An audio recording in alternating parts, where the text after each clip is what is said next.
Long life, now we feeling it again. Better hold tight, we on this ride that never ends, going all night. Can you feel this energy? This is where we're meant to be. What's up, Screamers? I'm Chantel, and welcome to my channel, Chantelevision, where you get to see everything through my eyes. As you can tell in the title, this is basically my analysis of why I think Scream 4 is absolutely, like, hands down the worst in the franchise. I just don't think it could get much worse than that.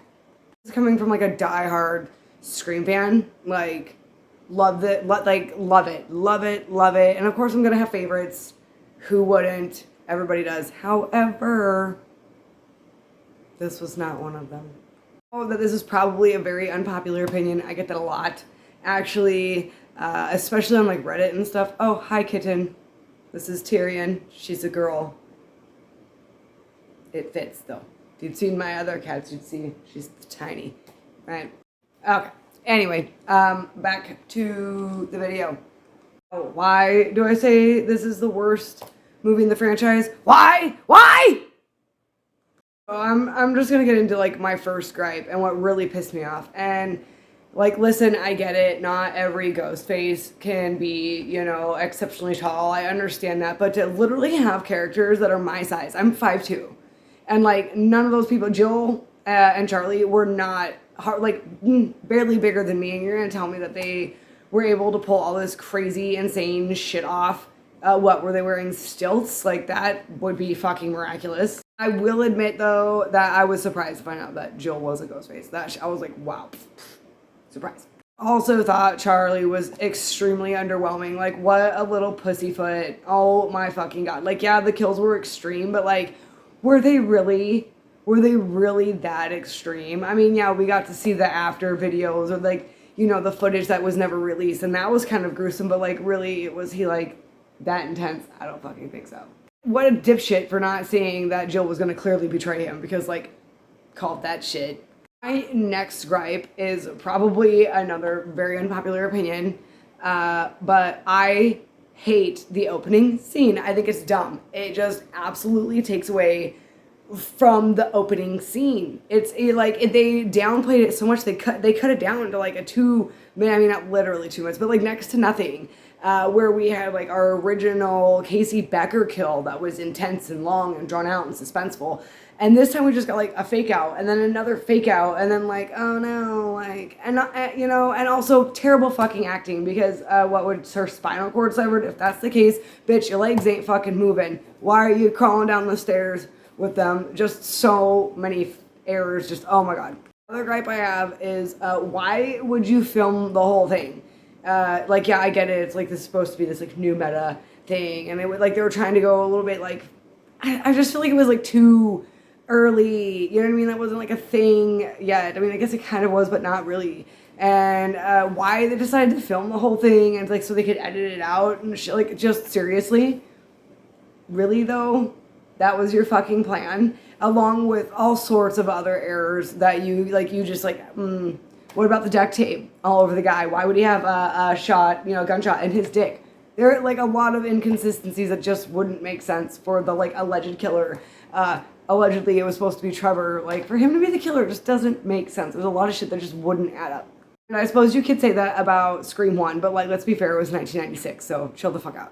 Something else that just kind of bothered me immediately from the go is when they introduced Olivia, because she did not look anything like a teen. I mean, at least like Jill and Kirby looked, you know, like young enough and small enough to where they could actually be high schoolers. Olivia did not.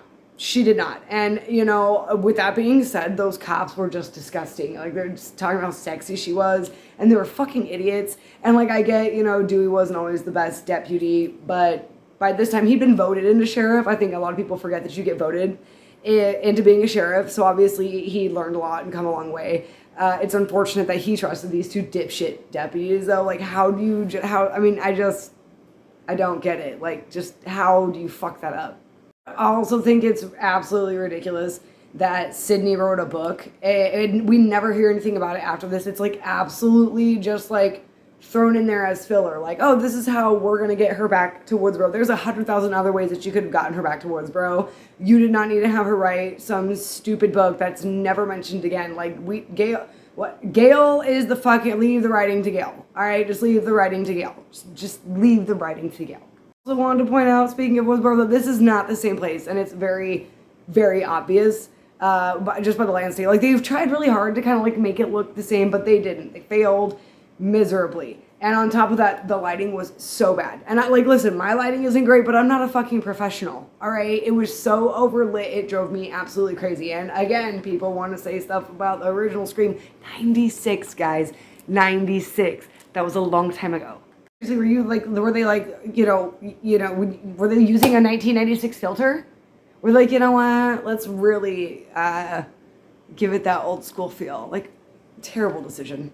I thought Trevor was a terrible red herring. There was nothing about him that was intimidating or even like slightly hinted that he was like sociopathic or psychotic at all. He just seemed like a fucking skeezy little cheating asshole, to be completely honest with you. I didn't buy for 1 second that he was the killer. He was a terrible fucking red herring. Like, how do you go and fuck that up? Like, Scream is known for having really great red herrings, and yet, and sorry, Wes, love your work, but you really fucked this one up.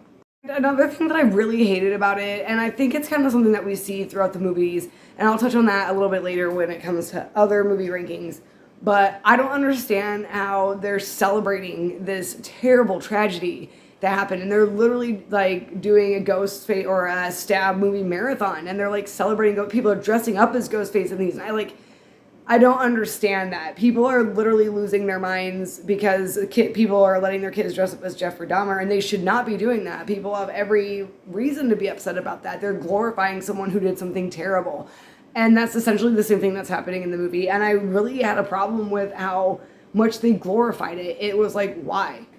Most towns you'd be holding a memorial, you know what I mean, to like pray for the ones that were lost. In my town, when we had a girl that was murdered, like, you most certainly didn't see people fucking running around pretending to be the person who killed her. Like, we held memorials and vigils, and so I just couldn't get on board with that. Like, how dumb is that? That's just the stupidest. Most towns you'd be holding a memorial, you know what I mean, to like pray for the ones that were lost. In my town, when we had a girl that was murdered, like, you most certainly didn't see people fucking running around pretending to be the person who killed her. Like, we held memorials and vigils, and so I just couldn't get on board with that. Like, how dumb is that? That's just the stupidest. Got this, I know I keep saying everything's stupid, but I truly believe it's stupid. This stupid ass ending in the hospital. Are you kidding me? Like, how far away from the original can you fucking stray? Like, not only do you fuck up the beginning with all these fake outs, and then having 2 girls die, which it takes away from the, first girl kill. Like, it makes it so, again, so fucking dumb. In the hospital, and the whole time, Sydney's like, touch and go, and then Jill comes in, and all of a sudden Sydney can just like get out of bed, and like, this is where they're talking about the Mary Sue, how she can just do things that she shouldn't be able to do. She should not have been able to climb out of a fucking bed when she's been in the ICU. Touch and go may or may not live, and then you got Jill coming in and fucking attacking her. There's no way that would have, like, there's no way it wouldn't have fucking happened, and so it was just so far reaching. Give Jill props though, because what she was willing to do to herself to get away with the crime was absolutely insane. Just the way she tossed herself on the table was like, fucking, she is crazy. Let's just be honest here. If a baby had attacked Sydney in that ICU room, she wouldn't have been able to fight it off. I mean, that's it. That's just the fucking brutal honesty. I've been in the ICU. I've been there. And I couldn't get myself up to go to the fucking bathroom. There's definitely no way, with like touch and go stab wounds, maybe dying, I'd be climbing out of bed and fighting anybody. Especially that crazy ass bitch Jill, who has next to no injuries. Like I said, I know there's a lot of you out there that are definitely going to disagree with me on my opinion. That's cool. We don't have to agree to cohese, right? Sorry, broken finger. We don't have to believe the same thing to cohese, but this is really my truly honest breakdown of this movie, and I'm a huge fan of the entire Scream franchise. I've seen this movie a bajillion times. However, it is by far my least favorite. There are a lot of just ridiculous plot holes. It was the first movie that tried to like subvert expectation and really screwed it up. Was not a fan of a lot of it. I even think that like some of the writing was shitty. How all of a sudden Sydney's mom had a sister, you know what I mean, that we'd never even heard of, and how she even was like, well, nobody give a fuck about me. Well, why would anyone give a fuck about you? We didn't even know about you. You were clearly that insignificant, and so was your fucking daughter. Jill's motive, again, that's dumb. I want to be the next Sydney. I want to survive. I don't want to have to work, bitch, then just be a gold digger. Like, I mean, that would be easier. It would have been a lot easier than this whole fucked up plan that you had.